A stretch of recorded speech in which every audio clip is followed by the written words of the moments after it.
എന്ന് പറഞ്ഞാൽ മാസ് സസ്പെൻഡിന്റെ helical spring. Okay, helical spring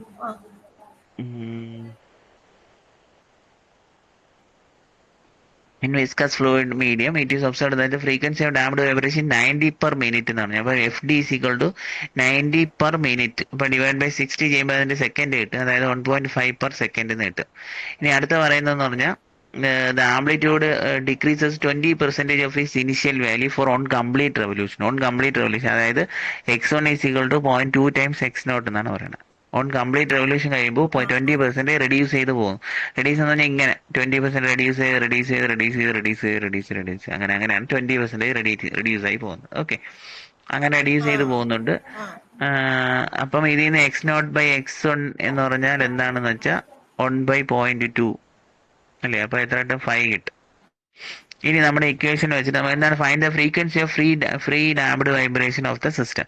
നമുക്കറിയാം ഡെൽറ്റ ഐസികൾ എന്താണ് formula? 1/n into loan x0/xn ആണ് ഫോർമുല.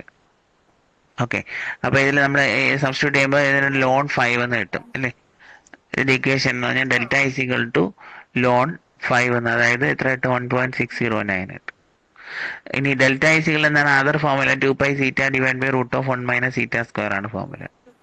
ഓക്കെ, അതിൽ നമ്മൾ സബ്സ്റ്റിറ്റ്യൂട്ട് ചെയ്യുമ്പോൾ അതിന് രണ്ട് സൈഡ് സ്ക്വയർ ചെയ്യുക. ഡെൽറ്റയുടെ വാല്യൂ നമുക്കറിയാം 1.609 is equal to 2π zeta divided by √(1 - θ²). അപ്പൊ ഇതിന് സീറ്റയ്ക്ക് വാല്യൂ എക്സ് ഇട്ട് കാൽക്കുലേറ്റ് ചെയ്താൽ മതി. ചെയ്യുമ്പോൾ നമുക്ക് സീറ്റയുടെ വാല്യൂ കിട്ടുമല്ലോ. ഇനി അടുത്ത ഒമേഗ ഡി സികൾ എന്താണ്? 2π ഇൻറ്റു എഫ് ഡി ആണ് ഫോർമുല.